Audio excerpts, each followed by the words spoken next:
সম্পর্কে এমন কথা বলে যেটা কোরআনের সাথে আল্লাহর আয়াতের সাথে মিল নেই। উলাইকা ইয়ানালুহুম নাসীবুহুম মিনাল কিতাব হাত্তা ইযা জাতুহুম রুসুলুনা ইয়াতাওয়াফাউনাহুম। অবশ্যই এদের কাছে কিতাব থেকে নির্ধারিত অংশ পৌঁছে যাবে। আমি খুব তাড়াতাড়ি করছি, 11টা পর্যন্ত সময় নিয়েছিলাম, হয়ে গেছে। এই জন্যে হঠাৎ করে যখন তাদের সামনে মৃত্যুর ফেরেশতারা চলে আসবে, অলু তারা এসে জিজ্ঞাসা করবে, আইনা কোথায়, মা কুনতুম তাদউনা মিন দুনিল্লাহ, আল্লাহকে বাদ দিয়ে, আল্লাহর বিধান বাদ দিয়ে যাদের পেছনে ছোটাছুটি করতে, দৌড়াদৌড়ি করতে, কোথায় তারা, তাদেরকে ডাকো। তারা সবাই মিলে জবাব দেবে, কলু দল্লু আন্না, তারা আজ আমাদের থেকে উধাও হয়ে গেছে। এই আয়াতটা যে কত বাস্তব তার বাংলা বাস্তব প্রমাণ মিয়া রফিকুল ইসলাম, ব্যারিস্টার মিয়া রফিকুল ইসলাম। আপনি তাকান তার দিকে, বিএনপির মন্ত্রী ছিল, স্থায়ী কমিটির সদস্য ছিল, অথচ লোকটা আজকে বয়সের ভাড়ে নুয়ে পড়েছে, পড়ে আছে। তার স্ত্রী তাকে ছেড়ে চলে গেছে আল্লাহর কাছে, ছেলে মেয়েগুলো ছেড়ে দিয়েছে। তার কাছে দলীয় একটা লোকও চায় না, দেখাও করে না, কাজের মহিলা নিয়ে পড়ে আছে বছরের পর বছর হাসপাতালে। আল্লাহ বলেন কলু দল্লু আন্না, মরণের সময় যখন এসে ফেরেশতারা তাদেরকে আঁকড়িয়ে ধরবে, এই সময় বলবে, কই তারা যাদেরকে আল্লাহর বিধানের উপরে,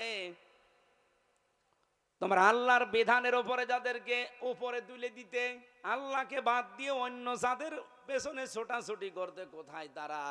এক বাক্যে ওরা বলবে, তারা উদাও হয়ে গেছে আমাদের থেকে। ওয়াশাহিদু আলা আনফুসিহিম আন্নাহুম কানু কাফিরিন, নিজেদের প্রতি জুলুম করেছি এই কথা তারা ওই সময় স্বীকার করবে আর বলবে, অবশ্যই আমরা কাফের ছিলাম। বলেন নাউজুবিল্লাহ।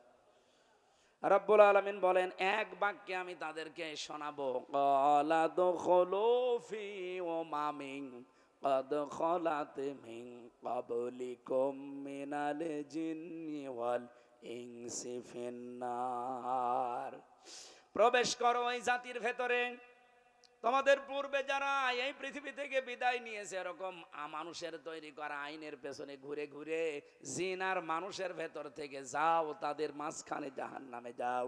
কুল্লামা দাখলাত উম্মাতুল লানাত উখতাহা, যেই প্রবেশ করবে জাহান্নামে, যাবার পরে ওদের পূর্ববর্তী নেতাদের সাথে দেখা হবে, তখন লানত দিতে থাকবে। হাত্তা ইযা দারাকু ফিহা জামিয়া, তারা সেখানে যেই পেয়ে যাবে ওদের ওই পূর্বপুরুষদের, বাপ দাদা পরদাদা অথবা নেতা নেত্রী, এদেরকে, এটা আমি বানাচ্ছি এখন, বলেন বলেন বলেন তো আজটা কত বাস্তব। হাত্তা ইযা দারাকু ফিহা জামিয়া, জাহান্নামে প্রবেশ করেই তারা দেখতে পাবে তাদের অমুক নেতা সামনে দাঁড়িয়ে আছে বিশাল মোষ নিয়ে। রব্বুল আলামিন বলেন, ক্বালাতে উখরাহুম লিউলাহুম রব্বানা হাউলাই আযাল্লুনা ফাতিহিম আযাবান দিফাম মিনান নার, এ মানুষগুলো ওদের দেখেই রেগে যাবে, বলবে, রব্বুল আলামিন এরাই আমাদেরকে পথভ্রষ্ট করেছিল, তোমার আইন আমাদেরকে মানতে তো দেয়নি, আর তোমার আইনের পক্ষে থাকলে উল্টা পাল্টা করতো। প্রকাশ্যে তো থাকতেই পারি নাই, গোপনেও থাকতে পারে না, এদের কারণে এদেরকে তুমি ডবল শাস্তি দাও। ক্বালা লিকুল্লিন দিউফু ওয়ালাকিন লা তা'লামুন, রব্বুল আলামিন বলেন, দ্বিগুণ শাস্তি শুধু ওদের না, সবার জন্যই আমি ব্যবস্থা করে রেখেছি। এই জন্য আমার আজকের আলোচনার বিষয় সাবধান, কার পেছনে আপনি অনুসরণ করে চলছেন। রবিউল আউয়াল মাসেও যদি আপনি নবীজিকে অনুসরণ করার সিদ্ধান্ত নিতে পারেন, বাকি জীবনে নিতে না পারেন, বিশ্বাস করেন, কসম করে বলছি, আপনিও ওই ওই দলে কিয়ামতের দিন আফসোস ছাড়া আর কিছুই পাবেন না। তখন বলবেন, আল্লাহ হাউলাই, এই যে মানুষগুলো আদাল্লো না, এরা আমাদেরকে পথভ্রষ্ট করেছে, এদের আদর্শ মেনে আজ জাহান্নামে এসেছি, এদেরকে দ্বিগুণ শাস্তি দেন, আযাবান দিফাম মিনান নার। আল্লাহ ধমক দিয়ে বলবেন, ক্বালা লিকুল্লিন দিফুন, প্রত্যেকের জন্যই দ্বিগুণ শাস্তি। আমার মনে হয় বাংলাদেশে বহু মানুষ এই আয়াতের ভেতরে আছে। কথা না বোঝার ভান করে থাকলে আপনাকে ঝোড়ে কোদাল দিয়েও বোঝানো যাবে না। আশা করছি আপনি বুঝে ফেলেছেন। এই মুহূর্তে নিজের মত পাল্টান। রবিউল আউয়াল মাসে নবীর আদর্শ ছাড়া, বিশ্ব নবীকে ছাড়া জীবনের কোন জায়গায় কাউকে আমি মানি না। যাকে মানবেন কিয়ামতের দিন তার সাথে আপনি জাহান্নামে যাবেন।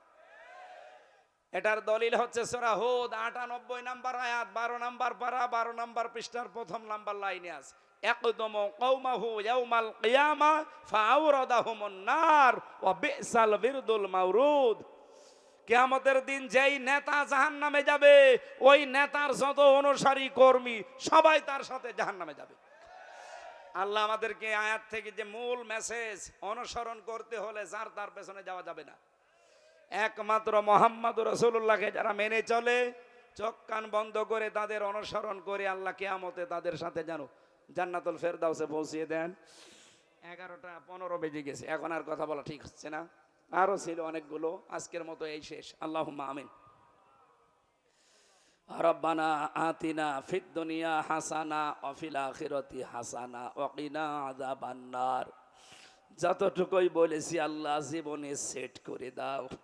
যে যুবকগুলো মাত্র 3 দিনের ব্যবধানে বিশাল আয়োজন করেছে, এই যুবকদেরকে যে মা পেটে নিল, আল্লাহ মায়ের পেট তুমি কবুল করে নাও।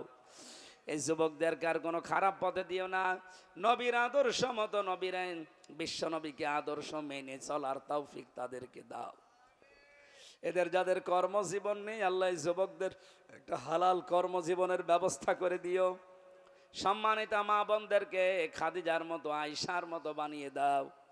অনেক পরিবারে অশান্তি আছে স্বামী স্ত্রীর ভেতরে, আল্লাহ তুমি শান্তি দান করো। এ মাহফিল যাদের মাধ্যমে এসেছি, শেখ সাইদুল ইসলাম সাইদ ভাই, হাফেজ মাওলানা গোলাম মোর্শেদ ভাই, যত যুবকদেরকে সাথে নিয়ে তারা আমাকে কোরআন হাদিসের কথাগুলো বলার জন্য এ পর্যন্ত নিয়ে এসেছে, প্রত্যেকের জীবন মঞ্জুর করো। হাফেজ আব্দুল্লাহ, হাজার হাজার হাফেজের উস্তাজ, আল্লাহ তার হায়াতে তাজ্জেবা সিহাতে কল্যাণ দান করো। মাওলানা হোসাইন মাহফুজ বিভিন্ন জায়গায় আমার সাথে থাকে। এই ছেলেটা তার বাবাকে হারিয়েছে, আল্লাহ বাবাকে কবরে মাফ করে দাও। আমার মা বাবা বেঁচে আছে, তাদের হায়াতে তাজ্জেবা সিহাতে কল্যাণ দান করো। আমার সন্তান হাজি ফারিহা, এই ফারিহা জান্নাত অসুস্থ হয়ে আছে, আল্লাহ তুমি তাকে শেফায়ে কামেলা আজেলা দাও। রব্বুল আলামিন সারা দেশে কোরআনের কথাগুলো বলার জন্য যে মানুষটা আমার এই বয়ে নিয়ে বেড়ায়, সাদ্দাম হোসেন, তোমার এই যুবক বান্দাকে তুমি কবুল করে নাও। এলাকায় মাটির নিচে যারাই ঘুমিয়ে আছে, কবরগুলো জান্নাত বানিয়ে দাও। অনেকে জুলুম করার কারণে আজ বিতাড়িত, আল্লাহ তাদের অনুশোচনা তৈরি করে দাও। এখনো অনেক জালেম দেখি যে মানুষগুলোর অনুশোচনে নাই, অনুতপ্ত হয় না, আর তাদের বৃদ্ধি বেড়ে যায়। এদেরকে তোমার নিজের হাতে তুমি কন্ট্রোল করো আল্লাহ। আল্লাহুম্মা ইন্না নাজআলুকা ফি নুহুরিহিম ওয়া নাউযু বিকা মিন শুরুরিহিম। আজকে যে বিষয়টা আমি বোঝাতে চেয়েছিলাম কোরআন দিয়ে আর হাদিস দিয়ে, যে তুমি আমাদেরকে সাবধান বাণী শুনিয়েছো, কার পেছনে আমরা অনুসরণ করে চলছি, কার আদর্শ মেনে চলছি, আল্লাহ এই বিষয়টা আমরা অল্প সময় হলেও কিছু না কিছু বুঝতে পেরেছি।